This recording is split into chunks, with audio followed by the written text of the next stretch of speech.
ഏവർക്കും ഹാജാസ് ക്ലാസ്സസിലേക്ക് ഹൃദ്യമായ ഹാർദമായ സ്വാഗതം. ഇന്ന് രാവിലെ മോർണിംഗ് ടീയോടൊപ്പം സയൻസിലെ ഒരു പ്രത്യേക ടോപ്പിക്ക് നിങ്ങളെ പരിചയപ്പെടുത്തുകയാണ്. കടുപ്പമുള്ള ഒരു ചായയോടൊപ്പം നല്ല ഒരു അറിവ്. ഇതാണ് മോർണിംഗ് ടീയുടെ ഉദ്ദേശം. ഹാജാസ് ക്ലാസ്സസ് ഇന്ന് നിങ്ങളെ മത്സര പരീക്ഷകൾക്ക് സാധാരണയായി ഫിസിക്സിനകത്തുനിന്ന് ചോദിക്കുന്ന ഒരു ചോദ്യവും അതിൻ്റെ എക്സ്പ്ലനേഷനുമാണ് ഇന്ന് ക്ലാസ്സിൽ നൽകുന്നത്. എല്ലാവരെയും ഒരിക്കൽ കൂടി ക്ലാസ്സിലേക്ക് സ്വാഗതം ചെയ്യുകയാണ്. ചോദ്യം ഇങ്ങനെയാണ്: താഴെ കൊടുത്തിരിക്കുന്നവയിൽ തെറ്റായ പ്രസ്താവന ഏതാണ്? 4 പ്രസ്താവനകളാണ് ഫിസിക്സിലെ ഒരു ടോപ്പിക്കിൽ നിന്നും PSC പരീക്ഷയിൽ ചോദിച്ചത്. റീസെൻ്റായി ചോദിച്ചൊരു ചോദ്യമാണ്. പ്രതലബലം, സർഫസ് ടെൻഷൻ എന്ന് നമ്മൾ പറയാറുണ്ട്. ഈ പ്രതലബലം അനുഭവപ്പെടുന്നത് പ്രതല ബലത്തിന് സമാന്തരമായിട്ടാണ്. പ്രതലബലത്തിനല്ല, പ്രതലത്തിന് സമാന്തരമായിട്ടാണ്. പ്രാണികൾ ജലോപരിതലത്തിലൂടെ സഞ്ചരിക്കുന്നതിന് കാരണം ജലത്തിൻ്റെ പ്രതലബലമാണ്. ദ്രാവകത്തുള്ളികൾക്ക് ഗോളാകൃതി ഉണ്ടാകാൻ കാരണം കൊഹീഷൻ മൂലമുള്ള പ്രതലബലമാണ്. ചൂടാക്കുമ്പോൾ പ്രതലബലം കൂടുന്നു. 4 സ്റ്റേറ്റ്മെൻറ്റുകളാണ് നമ്മളിവിടെ കണ്ടത്. ഈ 4 സ്റ്റേറ്റ്മെൻറ്റുകളിൽ തെറ്റായ പ്രസ്താവന ഏത് എന്നതാണ് ചോദ്യം. ഈ 4 പ്രസ്താവനകളിൽ ആദ്യത്തെ 3 പ്രസ്താവനകളും പ്രതലബലം അറിയാവുന്നവർക്കറിയാം. ഈ ആദ്യത്തെ 3 പ്രസ്താവനകളും വളരെ വളരെ വളരെ ശരിയാണ്. എന്നാൽ 4ാമത്തെ പ്രസ്താവന ഈ ദ്രാവക പദാർത്ഥങ്ങളെ ചൂടാക്കുന്ന സമയത്ത് പ്രതലബലം കുറയുകയാണ് ചെയ്യുന്നത്. അപ്പോൾ ഇതിൽ തെറ്റേത് എന്ന് ചോദിച്ചാൽ 4 മാത്രം. ഇതിനകത്ത് D ആണ് ഉത്തരം. ഇനി നമുക്ക് പഠിക്കേണ്ടത് എന്താണ് പ്രതലബലം എന്നാണ്. പ്രതലബലം ഇംഗ്ലീഷിൽ നമ്മൾ അതിനെ സർഫസ് ടെൻഷൻ എന്നാണ് പറയുക. അതായത് ഒരു ദ്രാവകത്തെ നമ്മൾ ഒരു ബീക്കറിനകത്ത് എടുത്തിട്ടുണ്ട് എന്ന് കരുതുക. ഒരു ദ്രാവകത്തെ നമ്മൾ ഒരു ബീക്കറിനകത്ത് എടുത്തിട്ടുണ്ട്. അതിൻ്റെ ഉപരിതലം, അതിൻ്റെ ഏറ്റവും മുകളിലുള്ള ഭാഗം, ഒരു ദ്രാവകത്തിൻ്റെ ഏറ്റവും മുകളിലെ ഭാഗമാണ് ഉപരിതലം എന്ന് പറയുക. അതാ ഈ ഭാഗം നമുക്ക് വേറൊരു കളറിട്ട് ഇങ്ങനെ വരച്ച് കാണിക്കും. ഇതിൻ്റെ ഉപരിഭാഗം, ഏറ്റവും മുകളിലുള്ള ഭാഗം. ദ്രാവക ഉപരിതലം അതിൻ്റെ വിസ്തീർണം പരമാവധി കുറയ്ക്കാൻ വേണ്ടിയിട്ട് ഉളവാക്കുന്ന ഒരു ബലത്തെ വിളിക്കുന്ന പേരാണ് പ്രതലബലം. ഒരു കപ്പിൽ നമ്മൾ കുറച്ച് വെള്ളം എടുത്തു വെച്ചാൽ ആ വെള്ളം, ഏറ്റവും മുകളിൽ കാണുന്ന വെള്ളം, അതിൻ്റെ വിസ്തീർണം പരമാവധി, അതിൻ്റെ പരപ്പളവ് പരമാവധി കുറയ്ക്കാൻ വേണ്ടി അതിലെ തന്മാത്രകൾ ഉളവാക്കുന്ന ഒരു ബലമാണ് പ്രതലബലം അല്ലെങ്കിൽ സർഫസ് ടെൻഷൻ എന്ന് നമ്മൾ വിളിക്കുന്നത്. അതായത് ഈ പ്രതലത്തിൽ കാണപ്പെടുന്ന ഒരു കണിക, ആ കണിക ഇങ്ങനെയാണെന്നിരിക്കട്ടെ, ആ കണിക അതിൻ്റെ തൊട്ടടുത്തുള്ള എല്ലാ കണികകളെയും അത് ആകർഷിക്കും.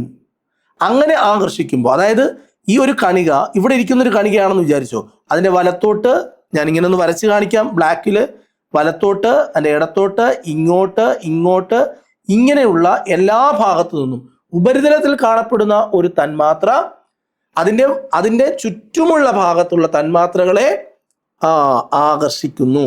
ജലോപരിതലത്തിലെ കണികകൾ പരസ്പരം ആകർഷിക്കുന്നത് മൂലം അങ്ങനെ സംഭവിക്കുമ്പോൾ ഇതുപോലെ എല്ലാ തന്മാത്രകളും ഇതുപോലെ അതിൻ്റെ ചുറ്റുമുള്ള തന്മാത്രകളെ ആകർഷിക്കും. അപ്പോൾ അവിടം ആ ഉപരിതലം ഒരു പാട പോലെ വലിഞ്ഞു നിൽക്കും. ആ ഒരു ബലത്തെ നമ്മൾ വിളിക്കുന്ന പേരാണ് പ്രതലബലം. കാര്യം മനസ്സിലായിട്ടുണ്ടാകും എന്നാണ് എൻ്റെ വിശ്വാസം. ഒന്നുകൂടെ പറയാം. ഇതൊരു ബീക്കറാണെന്നിരിക്കട്ടെ. ഈ ബീക്കറിന്റെ മുകളിലുള്ള ഒരു തന്മാത്രയാണ് ഇത്.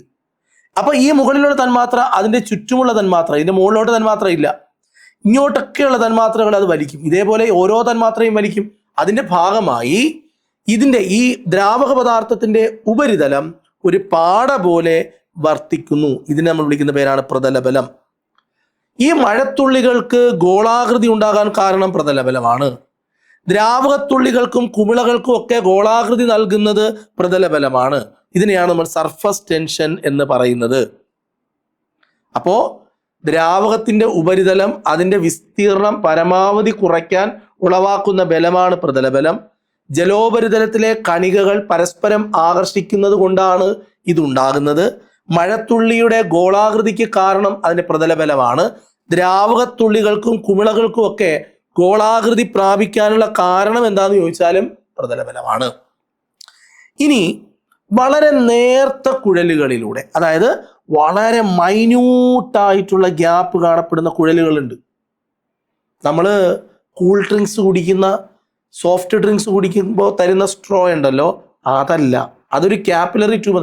അതിനകത്ത് വായുവട്ടം കൂടുതലാണ്, അതിനേക്കാളും ചെറുത്, വളരെ നേർത്തത്. നമ്മൾ ഈ ലബോറട്ടറികളിൽ ബ്ലഡൊക്കെ ടെസ്റ്റ് ചെയ്യാൻ പോകുന്ന സ്ഥലങ്ങളിൽ റിയേജന്റുകൾ ആഡ് ചെയ്യാൻ വേണ്ടിയിട്ട് വെച്ചിരിക്കുന്ന കുഴലുകൾ വളരെ നേർത്ത, അതിനകത്ത് എന്താ പറയുക, അതിനകത്തെ സ്ഥലം വളരെ കുറവാണ്. അത്തരം ട്യൂബുകളെയാണ് കാപ്പിലറി ട്യൂബുകൾ അല്ലെങ്കിൽ കാപ്പിലറി കുഴലുകൾ എന്ന് പറയുക. ഈ കാപ്പിലറി ട്യൂബിനെ ഒരു ഗ്ലാസ്സിനകത്ത് വെള്ളത്തിലേക്ക് മുക്കി വെച്ചാൽ ഇതിലൂടെ ഈ ട്യൂബിലൂടെ വെള്ളം മുകളിലോട്ട് കയറും. ഇതിനെയാണ് നമ്മൾ സാധാരണയായി കാപ്പിലറി റൈസ് എന്ന് വിളിക്കുന്നത്. കേശിക ഉയർച്ച എന്ന് പറയും, കേശിക ഉയർച്ച. അപ്പോ ഗുരുത്വാകർഷണ ബലത്തിന് എതിരായി ദ്രാവക പദാർത്ഥങ്ങൾ കാപ്പിലറി ട്യൂബിലൂടെ മുകളിലേക്ക് ഉയരുന്ന പ്രോസസ്സിനെയാണ് കേശിക ഉയർച്ച എന്ന് പറയുന്നത്. കേശിക ഉയർച്ച സംഭവിക്കുന്നതിൻ്റെ പിന്നിലുള്ള കാര്യം എന്താണെന്ന് ചോദിച്ചാലും പറയണം, പ്രതലബലമാണ്. ഓക്കെ, ഇനി നമ്മൾ സാധാരണ വെള്ളം എടുത്തിട്ട് വെള്ളത്തിൻ്റെ മുകളിൽ നമുക്കറിയാലോ, കിണറിൽ വെള്ളത്തിൻ്റെ മുകളിൽ ചില പ്രാണികൾ ഇങ്ങനെ നടക്കണ കണ്ടിട്ടുണ്ടോ? അത് വെള്ളത്തിൻ്റെ മുകളിലൊരു പ്രതലബലം ഉള്ളത് കൊണ്ട് അതിനൊരു സർഫസ് കിട്ടുന്നതുകൊണ്ടാണ്, അല്ലെങ്കിൽ അത് മുങ്ങിപ്പോയനെ. അതുകൊണ്ടാണ് ചില പ്രാണികൾ കിണറിൻ്റെ മുകളിൽ ഉപരിതലത്തിൽ ഈ പ്രാണികളൊക്കെ ഇങ്ങനെ പോകുന്നത്. അതേപോലെ കുറച്ച് ഗ്ലാസ് ഡിസ്റ്റർബ്ഡ് ആകാതെ ഇരിക്കുന്ന ഒരു വെള്ളം, അതിൻ്റെ മുകളിലേക്ക് നിങ്ങളൊരു ഗ്ലാസ്സിൽ ഒരു ബ്ലേഡ് എടുത്തിട്ട് അതിങ്ങനെ അനങ്ങാതെ ഒന്ന് വെച്ച് നോക്കി, അതിങ്ങനെ അനങ്ങാതെ നിൽക്കും. ആ ബ്ലേഡ് ഇങ്ങനെ വെള്ളത്തിൽ പൊങ്ങിക്കിടക്കും. എന്നാൽ ഇവിടെ നമ്മൾ ചെയ്യേണ്ട വേറൊരു കാര്യം, ഈ വെള്ളത്തിൽ ഇച്ചിരി സോപ്പ് കലക്കുക, എന്നിട്ട് നിങ്ങളൊരു ബ്ലേഡിനെ അനങ്ങാതെ തന്നെ മുകളിലേക്ക് കൊണ്ടുവയ്ക്കുക. എന്താ സംഭവിക്കാൻ പോണേ? ഈ ബ്ലേഡ് അങ്ങ് ബുഗ്ഗിപ്പോവും. അതായത് ആ പ്രതലബലം നഷ്ടപ്പെട്ടു പോകും. പ്രതലബലം ഉള്ളത് കൊണ്ടാണ് ആ ബലം, ആ ഒരു ബ്ലേഡ് അങ്ങനെ എൻ്റെ മുകളിലേക്ക് നിന്നത്. പക്ഷെ സോപ്പ് ലായനി കലർത്തിയപ്പോൾ പ്രതലബലം കുറഞ്ഞു. സോപ്പ് ലായനിക്ക് ജലത്തിന്റെ പ്രതലബലം കുറയ്ക്കാൻ സാധിക്കുന്നു. ഷഡ്പദങ്ങൾ ജലത്തിന്റെ ഉപരിതലത്തിൽ കിണറിലൊക്കെ ആണെങ്കിലോ, അല്ലെങ്കിൽ സ്റ്റാഗ്നന്റ് ആയിട്ട് കിടക്കുന്ന വെള്ളം, അനങ്ങാതെ കിടക്കുന്ന വെള്ളത്തിലൊക്കെ ഈ ചില പ്രാണികൾ ഇങ്ങനെ ഇരുന്നിരുന്ന് അങ്ങോട്ടും ഇങ്ങോട്ടൊക്കെ ഓടുന്നത് നമ്മൾ കണ്ടിട്ടുണ്ട്. ഇതിനെല്ലാം കാരണം പ്രതലബലമാണ് എന്ന് പറയാം. പ്രതലബലം എന്നാൽ യൂണിറ്റ് നീളത്തിലെ ബലമാണ്, അല്ലെങ്കിൽ യൂണിറ്റ് പരപ്പളവിലെ പ്രതിലോർജം ആണ്. ഇത് ദ്രാവകത്തിൻ്റെയോ ഇത് നമുക്ക് അങ്ങനൊരു സംഭവം അവിടെ പറഞ്ഞിട്ടുണ്ട്, ഒരു ഡെഫിനിഷനാണ്, അത് വേണ്ട. ഓക്കെ, ഇനി വളരെ പ്രധാനപ്പെട്ട മറ്റൊരു പോയിന്റ്, പ്രതലബലം എന്ന് പറയുമ്പോൾ നമ്മൾ ഇതിനെ തുടക്കത്തിലേ പറഞ്ഞു, ഒരു ഗ്ലാസ്സിലെ ഏറ്റവും ഉപരിതലത്തിലുള്ള തന്മാത്രകളാണ് ചുറ്റുമുള്ള തന്മാത്രകളെ ഇങ്ങനെ ആകർഷിക്കുന്നത്. അതുകൊണ്ട് സമ്പർക്കതലത്തിലെ തന്മാത്രകൾക്ക് ഉൾഭാഗത്തെ തന്മാത്രകൾ അപേക്ഷിച്ചുള്ള അധിക ഊർജ്ജമാണിത്. ചൂട് കൂടുമ്പോൾ പ്രതലബലം കുറയും. നമ്മൾ സോപ്പ് ചേർക്കുമ്പോൾ ദ്രാവകങ്ങളുടെ പ്രതലബലം കുറയും എന്ന് പറഞ്ഞു. അതായത് ഒരു ഗ്ലാസിൻ്റെ ഡിസ്റ്റർബ്ഡ് ആകാതിരിക്കുന്ന ഒരു ഗ്ലാസ്സിനകത്തിരിക്കുന്ന വെള്ളത്തിൻ്റെ മുകളിലേക്ക് ഒരു ബ്ലേഡ് കൊണ്ടിട്ടാൽ ആ ബ്ലേഡ് വെള്ളത്തിൻ്റെ മുകളിൽ പൊങ്ങിക്കിടക്കും. പക്ഷെ അതിനകത്ത് സോപ്പ് കലക്കി നോക്കിയേ, ആ ബ്ലേഡ് താന്നു പോകും. അതേപോലെ ചൂട് വെള്ളത്തിൽ ഒരു ബ്ലേഡ് ഇതുപോലെ വെക്കാൻ നോക്കിയേ, നിൽക്കില്ല, ബ്ലേഡ് താന്നു പോകും. അപ്പൊ പ്രതലബലം ഉണ്ടെങ്കിലേ ഈ ബ്ലേഡിന് മുകളിലേക്ക് ഇങ്ങനെ നിൽക്കാൻ പറ്റൂ. അപ്പോൾ പ്രതലബലം നഷ്ടപ്പെട്ടു പോകുന്ന ഒരു കാരണം എന്താണെന്ന് ചോദിച്ചാൽ, ചൂടാക്കുമ്പോൾ പ്രതലബലം കുറയും. സോപ്പ് കലർത്തുമ്പോൾ സോപ്പ് ലായനിയിൽ പ്രതലബലം കുറവായിരിക്കും. പഠിക്കണം. ഇനി പ്രതലബലത്തിന് കാരണം ദ്രാവക ഉപരിതലങ്ങളുടെ തന്മാത്രകളുടെ ഏതുതരം, അതായത് ഒരേപോലത്തെ തന്മാത്രകൾ തമ്മിലാണ്. അതായത് ഇപ്പോൾ നമ്മളിപ്പോൾ ഒരു ദ്രാവകം എടുക്കുന്നു, അതിന് മുകളിൽ ഈ തന്മാത്രയാണ്, ഈ തന്മാത്ര അതേ തന്മാത്രയല്ലേ താഴ്ന്ന് ആകർഷിക്കുന്നത് ഇങ്ങോട്ടൊക്കെ. അപ്പോൾ പ്രതലബലം ഉണ്ടാകാൻ കാരണം ഒരേപോലത്തെ തന്മാത്രകൾ തമ്മിലുള്ള ബലമാണ്. അത് കൊഹീഷൻ ബലം എന്നാ പറയുക. കൊഹീഷൻ എന്താണെന്ന് ചോദിച്ചാൽ പറയണം, ഒരേ തരത്തിലുള്ള തന്മാത്രകൾ തമ്മിലുള്ള ആകർഷണ ബലത്തെ വിളിക്കുന്ന പേരാണ് കൊഹീഷൻ. അപ്പൊ പ്രതലബലത്തിന് കാരണം എന്താണ്? കൊഹീഷൻ. അതായത് ജലത്തിന്റെ ഉപരിതലത്തിലുള്ള തന്മാത്രകൾ അതുപോലത്തെ മറ്റ് തന്മാത്രകളെ, അതിന്റെ ചുറ്റുമുള്ള തന്മാത്രകളെ ആകർഷിക്കുന്നു. ഒരേ തന്മാത്രകൾ തമ്മിലുള്ള ആകർഷണ ബലത്തെ വിളിക്കുന്ന പേരാണ് കൊഹീഷൻ ബലം. അപ്പൊ പ്രതലബലത്തിന് കാരണം ദ്രാവകത്തിന്റെ ഉപരിതലത്തിലുള്ള തന്മാത്രകൾ, ഏതുതരം തന്മാത്രകൾ? ഒരുപോലെയുള്ള തന്മാത്രകൾ തമ്മിലുള്ള അട്രാക്ഷൻ എന്താ വിളിക്കുക? കൊഹീഷൻ ബലം എന്നാണ് പറയുക. കൊഹീഷൻ ബലം. ക്ലിയർ ആണ്? അടുത്ത പോയിന്റ് നോക്കാം. ദ്രാവകത്തിന്റെ പ്രതലവുമായി ബന്ധപ്പെട്ട ഉദാഹരണങ്ങൾ. ദ്രാവകത്തിന്റെ പ്രതലവുമായി ബന്ധപ്പെട്ട ഉദാഹരണങ്ങൾ നമുക്കറിയാം. എണ്ണയും വെള്ളവും തമ്മിൽ കലരില്ല. അതെന്തുകൊണ്ടാണ്? അവിടെ ഒരു കൊഹീഷൻ ഇല്ലാത്തതുകൊണ്ടാണ്. കൊഹീഷൻ ഇല്ലാത്തതുകൊണ്ടാണ്. ജലത്തിൽ നീന്തുന്ന താറാവുകൾ നനയുന്നില്ല. ജലത്തിൽ നീന്തുന്ന താറാവുകൾ. അപ്പോൾ ദ്രാവകത്തിന്റെ പ്രതലബലവുമായി ബന്ധപ്പെട്ട ഒരു ഉദാഹരണമാണ്. അപ്പോൾ നമ്മൾ എന്താ പറഞ്ഞത്? ദ്രാവക ഉപരിതലത്തിൽ തന്മാത്രകൾ, ഒരേപോലത്തെ തന്മാത്രകൾ ആകർഷിക്കുന്നത് കൊണ്ടാണ് പ്രതലബലം ഉളവാകുന്നത് എന്നും. എണ്ണയും വെള്ളവും തമ്മിൽ കലരാത്തതിന്റെ കാരണം രണ്ടും രണ്ട് വ്യത്യസ്ത വസ്തുക്കളാണ് എന്നതൊരു കാരണമാണ്. ജലത്തിൽ നീന്താവുന്ന താറാവുകൾ നനയുന്നില്ല. വൃക്ഷത്തിന്റെ ഉയരത്തിലുള്ള ഇലകളിലേക്ക് ജലവും ലവണങ്ങളും എത്തിച്ചേരുന്നു. അത് കാപ്പിലറി റൈസ് കൊണ്ടാണ് വേരിലൂടെ മുകളിലേക്ക് പോകുന്നത്. പെയിന്റ് ബ്രഷിന്റെ നാരുകൾ ഉണങ്ങിയിരിക്കുമ്പോഴും വെള്ളത്തിൽ മുങ്ങിയിരിക്കുമ്പോഴും കൂടിച്ചേരുന്നില്ല. എന്നാൽ വെള്ളത്തിൽ നിന്ന് പുറത്തെടുക്കുമ്പോൾ കൂടിച്ചേർന്ന് ഒരു കൂർത്ത അഗ്രം. നിങ്ങളത് കണ്ടിട്ടുണ്ടോ? ഒരു ബ്രഷ് എടുക്കുമ്പോഴത്തേക്കും, ഒരു ബ്രഷ് പെയിന്റ് ബ്രഷിന്റെ നാരുകൾ ഉണങ്ങിയിരിക്കുമ്പോഴും വെള്ളത്തിൽ മുങ്ങിയിരിക്കുമ്പോഴും കൂടിച്ചേരുന്നില്ല. എന്നാൽ അതിനെ വെള്ളത്തിൽ നിന്ന് എടുത്തു നോക്കിയേ, ഇതെല്ലാം കൂടെ കൂടിച്ചേർന്ന് ഒരു നാര് പോലെ ഒരു കൂർത്തിരിക്കുന്നതായിട്ട് നമുക്ക് കാണാൻ കഴിയുന്നത്. ഓക്കെ, ഇനി പറയുന്നത് ശ്രദ്ധിച്ച് കേൾക്കുക. പദാർത്ഥങ്ങളുടെ തന്മാത്രകൾ പരസ്പരം ആകർഷിക്കുകയാണെങ്കിൽ പ്രതലോർജം കുറയും. പദാർത്ഥത്തിലെ തന്മാത്രകൾ പരസ്പരം വികർഷിക്കുകയാണെങ്കിൽ പ്രതലോർജം കൂടുകയും ചെയ്യും. ഇനി ഒരു ദ്രാവക പാടയോ ദ്രാവക ഉപരിതലത്തിൻ്റെയോ വിസ്തീർണം പരമാവധി കുറയ്ക്കാൻ വേണ്ടി ഉളവാക്കുന്ന ബലമാണ് ഈ പ്രതലബലം. അപ്പം ഒരു ദ്രാവകത്തിന്റെ ഉപരിതലം അതിന്റെ വിസ്തീർണം പരമാവധി കുറയ്ക്കണം എന്നുദ്ദേശിച്ചുകൊണ്ട് ഉണ്ടാക്കുന്ന ഒരു ബലമാണ് പ്രതലബലം. പ്രതലബലത്തിന്റെ unit, SI unit newton per metre ആണ്. ഇതിനെ കണ്ടുപിടിക്കേണ്ടത് ബലത്തെ നീളം കൊണ്ട് ഫോഴ്സ് ഡിവൈഡഡ് ബൈ ലെങ്ത് ആണ്. ഫോഴ്സ് ഡിവൈഡഡ് ബൈ ലെങ്ത് ആണ് പ്രതലബലം. Force divided by length. Okay, ഇനി പ്രവൃത്തിയും പ്രതലബലവും തമ്മിലുള്ള ഒരു ബന്ധമുണ്ട്. പ്രവൃത്തിയും പ്രതലബലവും തമ്മിലുള്ള ഒരു ബന്ധമുണ്ട്. അതിവിടെ കൊടുത്തിട്ടുണ്ട്. W പ്രവൃത്തി is equal to surface tension into area. അപ്പൊ അതും കൂടെ ഒന്ന് പഠിച്ചു വെച്ചേക്കണം. കാരണം പ്രതലബലം മാത്രം നമ്മൾ എടുത്ത് പഠിക്കുമ്പോൾ അതിനകത്തുള്ള എല്ലാം അറിയണം. അതിന്റെ യൂണിറ്റ് അറിയണം, പ്രതലബലം എന്താണെന്നറിയണം, പ്രതലബലം ഉണ്ടാകാനുള്ള കാരണം കൊഹീഷൻ ആണെന്ന് നമ്മൾ പറഞ്ഞു. എണ്ണയും വെള്ളവും തമ്മിൽ കലരാത്തതിന്റെ കാരണം അറിയണം. ഇങ്ങനെ അതുമായി ബന്ധപ്പെട്ട ഡെയിലി ലൈഫിലെ എക്സാമ്പിൾസ് അറിയണം. പ്രതലബലത്തിന് അടിസ്ഥാനം ദ്രാവക തന്മാത്രകളുടെ കൊഹീഷൻ ആണ്. കൊഹീഷൻ എന്ന് പറയുന്നത് എന്താ? ഒരേപോലെയുള്ള തന്മാത്രകൾ തമ്മിലുള്ള ആകർഷണമാണ്.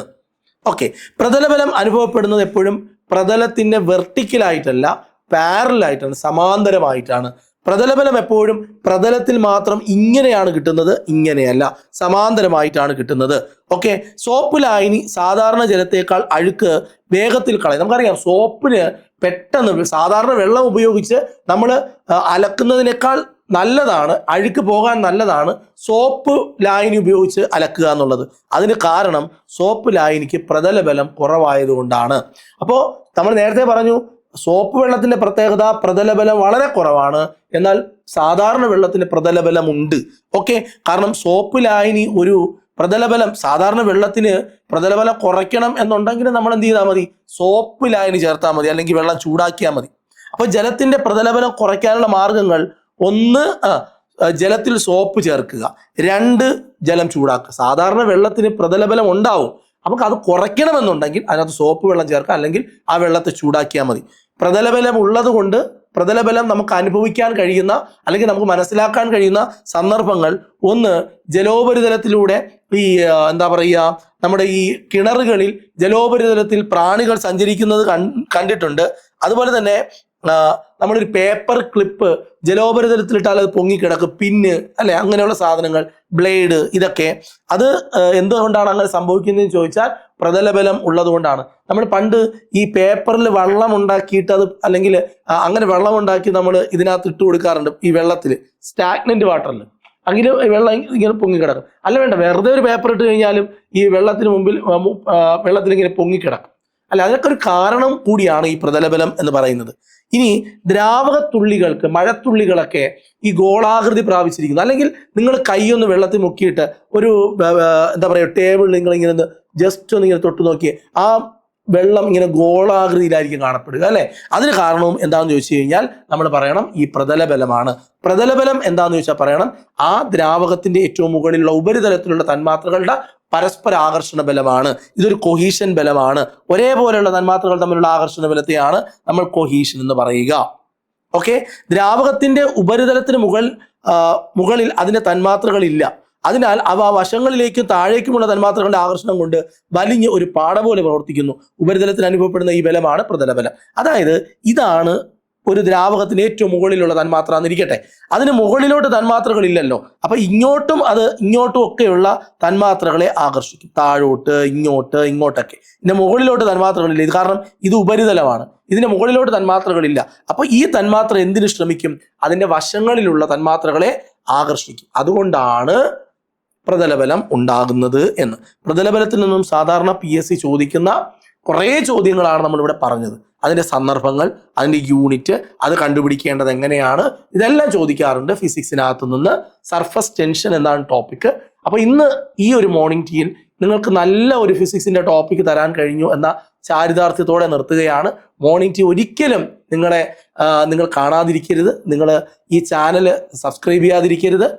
നിങ്ങളുടെ ലൈക്ക്, നിങ്ങളുടെ ഷെയർ ഒക്കെയാണ് ഇതിനകത്ത് നിന്ന് കിട്ടുന്ന നമ്മുടെ ഒരു സന്തോഷം. വീണ്ടും നിങ്ങളൊരു കമന്റ് ഇടുക, നിങ്ങൾ എന്തെങ്കിലുമൊക്കെ ഇതിനകത്ത് പറയുക. ഒരു ഇന്ററാക്ഷൻ വേണം എന്ന് ഞങ്ങൾ ആഗ്രഹിക്കുന്നു. അപ്പൊ നമുക്ക് വീണ്ടും കാണാം. Bye bye.